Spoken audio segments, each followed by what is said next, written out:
You're now watching Trendy NC. We're happy to be here. We're very happy to be here. As you can see right in front of us, we got a lineup of Innis and Gunn beer. Pretty exciting. This is our crossover video. We're crossing into the beer world because we thought this is something a little different and fun. Yeah. Spice up the channel a little bit, We did do a beer review one time with a bunch of beers, and but they're all local. So I don't think most people wanted to watch it because they couldn't research those beer. But now we have an internationally renowned Innis and Gunn beer. And the reason that we thought that Innis and Gunn was a good option is because it's brewed in Glasgow, Scotland. This is true. Like much of our Scotch. Yeah. And it's actually started out as a William Grant and Son product. Wow. They were trying to create a beer for their ale-aged whiskeys. Mm-hmm. And they basically made this beer with all intentions of being like, whatever, dump this out or something, and dump it into the storm drains and into the fish habitat. Yeah. And but then they tasted it and were like, holy shit, this is pretty good. This is not bad. And ever since then, they've been pumping out Innis and Gunn for our enjoyment. Yeah, and they originally had the original, but now they have the lager. And they also have the Session IPA. I think they even have some other options. I think they have some different ones, yeah. So, but we've got these three in front of us here. You might not recognize the packaging. These are the tall can version. They've got, most of the time it comes in bottles, and they're kind of nice, classy, They're pretty cool. These are beers that I think are like Scotch, kind of an acquired taste for some people. A little bit. Yeah, because it does have a little bit of that... I don't know if it's whiskey flavor specific, but it is unique. It's the oak, right? Yeah. Like if you think this original one says right here on the can that is matured for 77 days, oak aged. So they have it in the cask there because the original intention was take it out and put whiskey in there, so it's nice seasoned cask with beer. Yeah. Beer seasoning. That's great. So shall we get crack-a-lackin'? Yeah, okay. That's a thing. I like the glassware they have here at our favorite watering hole.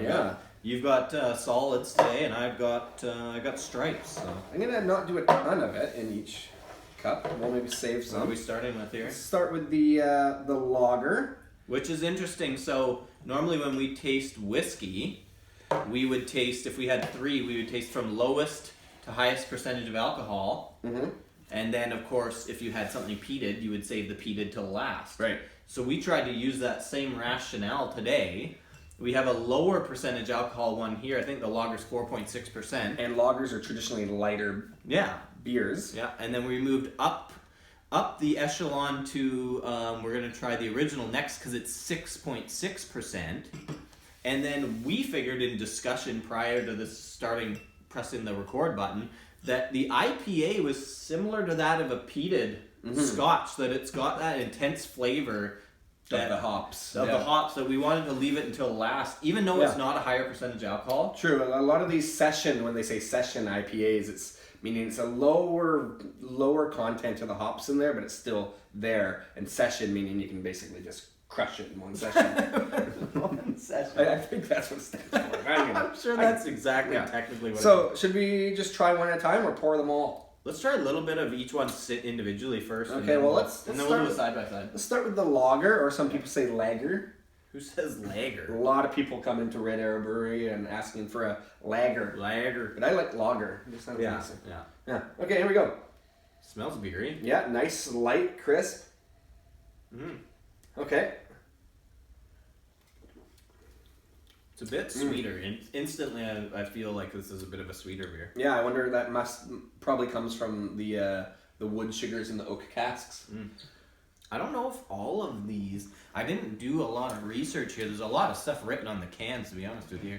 I'm not sure if all of these are... Don't they have a couple of different methods there? Yeah, well, first of all, I'm going to say this one is brewed with naked golden oats. So the different methods are the beer in the barrel, which we've already kind of spoken to already, and then the barrel in the beer, where they take the wood staves and they char them at different levels, and they can use bourbon oak or they can use Scotch oak casks or anything that's had different spirits on it. I'm not completely sure if they've done like the sherry kind of finished oak with beer yet, but that might be interesting. Probably coming out in 2020. Now that I've said it, Yeah. it's going to happen. So yeah, this one's nice and light and crisp and refreshing, very easily drinkable for like a summer day kind of thing. It's quite mild, a little bit sweet. Lightly carbonated too, like it's not blasting you with carbonation. Would you like a little top up?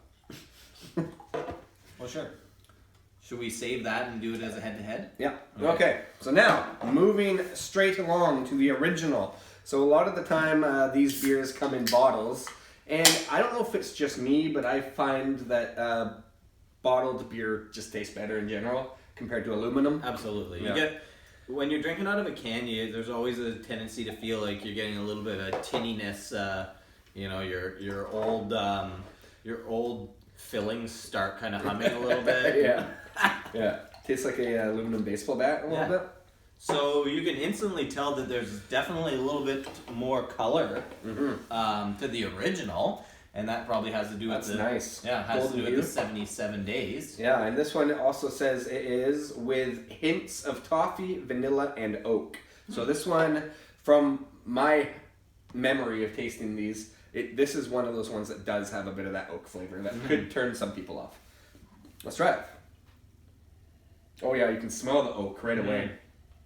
Like that's heavy influence of Yeah, it's much more powerful on the nose than this one. It's also 6.6%, I think. 6.6% alcohol, so it's a little higher strength. Okay, let's try it. That you can definitely taste the oak influence in there. Instantly. It is some of that kind of toffee, almost bourbon-like oak. This has a little bit of a higher carbonation, in my opinion, than the first one. That's not bad. That's not bad. I can see, though, some people that are not seasoned beer drinkers trying this one and it's taken aback a little bit. Because it has a bit of oak, and it just like it says on the can, it's that toffee flavor. Yeah. You don't normally find, like, these sweeter toffee-type notes in your generic beers, right? Like, you don't taste a lot of vanilla and toffee in a generic beer. And if you do, it's very, like, just subtle hints. This is a little bit more, like, you can definitely taste that there's wood on the flavor there. And those like woods give the toffee for sure. It's almost more like a winter ale kind of... yeah, a little bit. Like a seasonal... Yeah. Almost more like a seasonal ale that would come out at Christmas time or something. Totally. Like, this lager is great for the summer. This one seems to be pretty good for this time of year, which is we're in January or February now. So. And I believe this is what you commonly refer to as a chewer. Yeah. There's a bit more, little bit more body to it. And just judging by the color of it alone, like it's completely different colors. Okay, I think we should move right along to the Session IPA.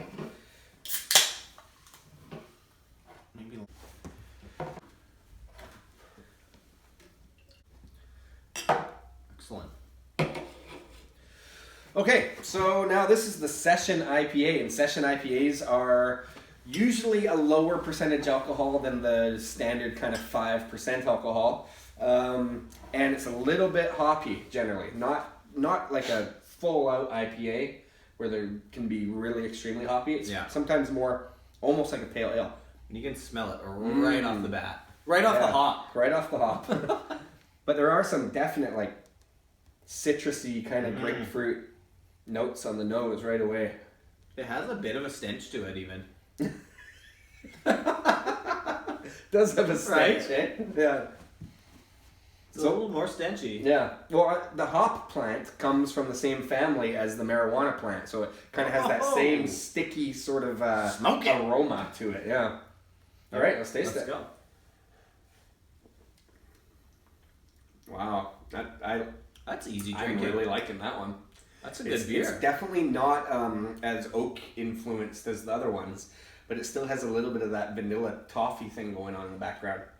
But yeah, I also don't find it's quite as sweet as the last two, which the other two are definitely on the sweeter side for my liking. This is pretty damn good. So this one is brewed with extra pale malt. Again, all of them crafted in Scotland. Carefully selected craft brewed. Very cool. I I think all in all, right now, they make a pretty damn good beer. Okay, but you know what we got to do? What do we got to do? We got to rank them. Well, let's top our glasses off here. Oh, sure. Well, oh, was that the right one? Yeah. No, I was just worried about getting a big head foliage? bubbling over on that one. The foliage? Hopefully you're tasting along with us. Yeah, go out and get some Innis and Gunn. Pause right now. Yeah. Go get it. Rewind the video. Start again. We'll wait here. We'll start again. We basically are starting again right now, so. Okay, so now we're saying we got to rank these guys? Yeah, first to worst, you know. Just... So I'm going to go like this, actually. Okay. Okay. Okay. It's, well, it's really hard because they're we'll really completely different beers from each other. just Right? Let's just do it. We gotta do something. Okay, sure. So let's try the lager again. I'm going to say that's my least favorite so far. It's good. just really generic. It's just Jarek. Jarek. It is quite Jarek.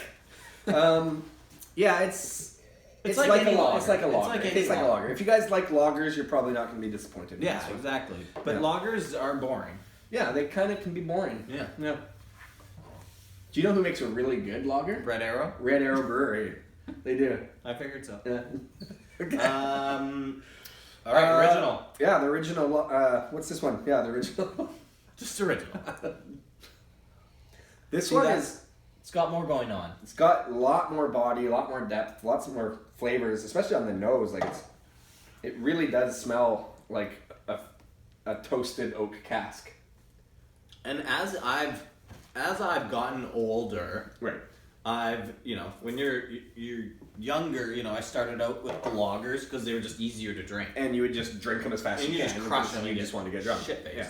And then as I moved on, it was like you start getting into, winter ales and chestnut ale, and then into the IPAs. And the pale ales. Yeah, and just start discovering things that have a little bit more flavor, a little bit more going on, right? A Mhm. little more interesting, because like if you're a big beer drinker, people do tend to stick with brands and just drink the same shit forever, but I like to go out there and explore and see what things taste like, and different countries and different brewing methods, and it's nice to get out there and not have the same beer every time. We are pretty privileged where we live too, with having so many craft breweries around and so many options to buy a single can or a single bottle, and so you can try all these different beers. And that's what broadens your horizons with drinking beer. Yeah. And it's a cheap hobby. I love if you want to call it a hobby. Yeah, I love buying singles. Yeah. Just buying the singles, trying them out, and seeing what's what. Okay, so I think this one is quite a bit better than It's better than the lager. So right now, this one ranks ahead of the lager. Okay, and now for the Session IPA.